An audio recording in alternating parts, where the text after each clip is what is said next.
আমন্ত্রণ ব্যবসা বাণিজ্যের অর্থনীতির সর্বশেষ খবর নিয়ে নিউজ 24 এর নিয়মিত আয়োজন পূবালী ব্যাংক পিএলসি বিজনেস টাইমে। সাথে আছে আমি পিঙ্কি সানোয়ার। এতক্ষণ দেখছিলেন সংবাদ শিরোনাম, এবার বিস্তারিত। ত্রয়োদশ জাতীয় সংসদ নির্বাচনের আমেজ কাটতে না কাটতেই তার ইতিবাচক প্রভাব পড়েছে দেশের পুঁজিবাজারে। দীর্ঘদিন রাজনৈতিক অনিশ্চয়তা কাটিয়ে বিনিয়োগকারীদের মাঝে ফিরতে শুরু করেছে আস্থা। নির্বাচনের ফল ঘোষণার পর ঢাকা স্টক এক্সচেঞ্জের সূচকের বড় উত্থানের পাশাপাশি লেনদেন আজও ছাড়িয়েছে হাজার কোটি টাকা।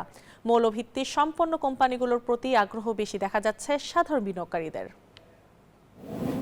ত্রয়োদশ জাতীয় সংসদ নির্বাচনে শান্তিপূর্ণ ভোট গ্রহণ আর ফলাফল ঘোষণার পর যেন নতুন উদ্দীপনায় জেগে উঠেছে দেশের পুঁজিবাজার। নির্বাচনের আগে সূচক ও লেনদেন টালমাটাল অবস্থায় ছিল প্রায় প্রতি কার্যদিবসে।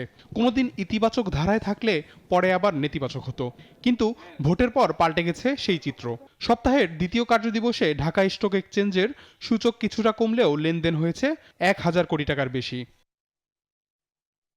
এর আগে রবিবার ভোটের পর প্রথম কার্যদিবসে লেনদেন শুরুর মাত্র কয়েক মিনিটের মধ্যেই সূচক ছাড়ায় 100 পয়েন্ট। দিন শেষে এই উত্থান 200 পয়েন্ট ছাড়িয়ে স্থিতি পেয়েছিল 5,600 পয়েন্টে, যা ছিল গত 5 মাসের মধ্যে সর্বোচ্চ। পুঁজিবাজারের এই উত্থানে সাধারণ বিনিয়োগকারীরা যেন নতুন করে স্বপ্ন বুনছে। তাদের মতে রাজনৈতিক স্থিতিশীলতায় বাজারে স্বস্তি ফিরেছে, তবে কোম্পানির আয়, মুনাফা ও মৌলভিত্তির হিসেবে বাজার টেকসই হবে এমনটাই প্রত্যাশা তাদের।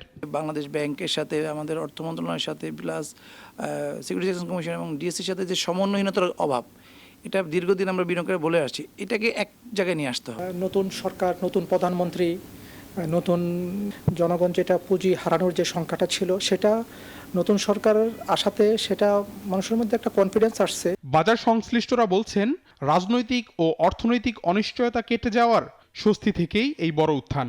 তাদের মতে বিশ্বজুড়ে নির্বাচিত সরকার দায়িত্ব নিলেই পুঁজিবাজারে ইতিবাচক প্রভাব পড়ে, তবে বাছ বিচারহীন কেনাবেচা না করার পরামর্শ দিয়েছেন তারা। তো মার্কেটে যে একটা দীর্ঘ সময় খরা ছিল, সেইটা মানুষের একটা আগ্রহকে প্রমাণ করবার জন্য গতকালকের মার্কেটটা আমরা দেখেছি। সো এটাকে রিলিফ বলতে পারি। স্টক মার্কেটে ভালো কোম্পানি আসবার জন্য উদ্বুদ্ধ হয়, তাহলে এইটা ওভারঅল একটা গুড ইম্প্যাক্ট আমরা মার্কেটে দেখতে পারবো। রাজনৈতিক স্থিতিশীলতা, দীর্ঘমেয়াদী অর্থনৈতিক সংস্কার ও কঠোর নজরদারি রাখতে পারলে পুঁজিবাজারের স্থিতিশীলতা ফিরবে এমন প্রত্যাশা সংশ্লিষ্টদের। সামাজিক যোগাযোগ মাধ্যম এবং বাজারে আসল নোটের আদলে তৈরি নমুনা নোট বা কাগজ ব্যবহার করে বিভিন্ন প্রচারণার বিরুদ্ধে কঠোর অবস্থান নেওয়ার আহ্বান জানিয়েছে কেন্দ্রীয় ব্যাংক। রোববার Bangladesh bank department of communications and publications DCP এক বিজ্ঞপ্তিতে এ তথ্য জানিয়েছে।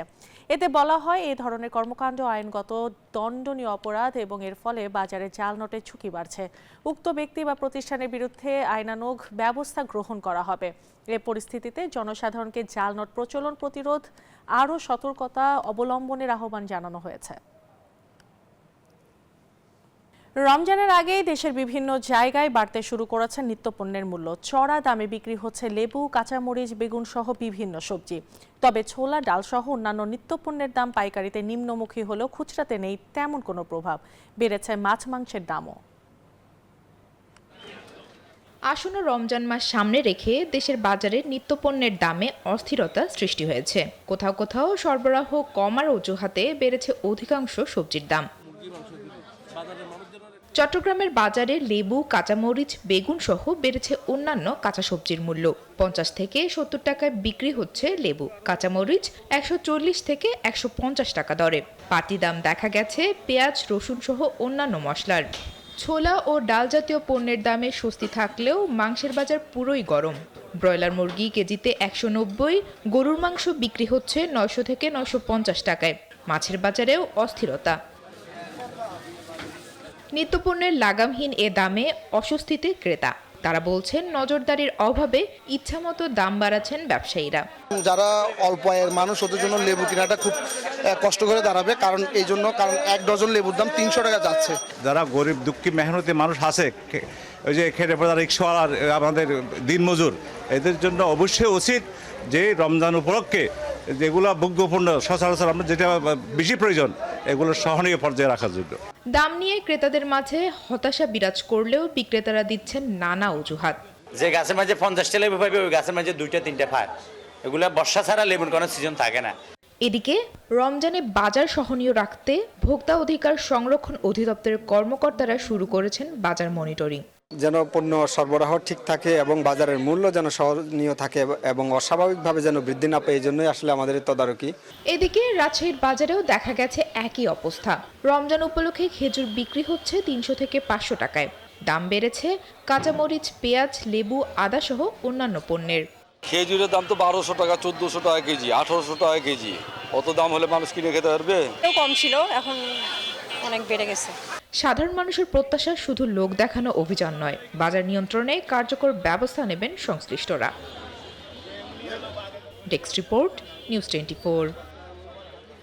আর এই ছিল Pubali bank pace business time এখনকার মতো আয়োজন। এতক্ষণ সাথে থাকার জন্য ধন্যবাদ সবাইকে।